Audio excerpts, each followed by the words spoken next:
You're always doing wiring stuff and you need ends like these here. These are spade ends and the receivers. So you got male and female in here, which is great. It has a nice variety. And this shows you on the front here what they have. What's good about these is you're going to have them when you need them. And I like the fact that they have the protective coating all the way down the end and not have that metal exposed like some of them do.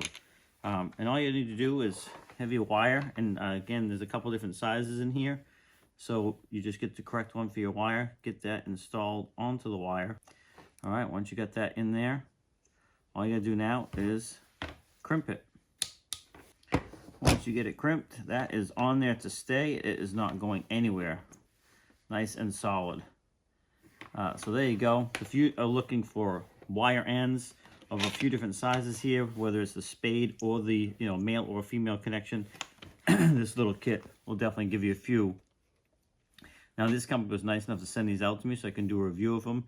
I really like these. I use these a lot. Like I said, I really like the fact that the metal end of these is covered up. Sometimes they're not in less quality or cheaper brands. So definitely give these guys 2 thumbs up. I want to thank them for sending these out to me.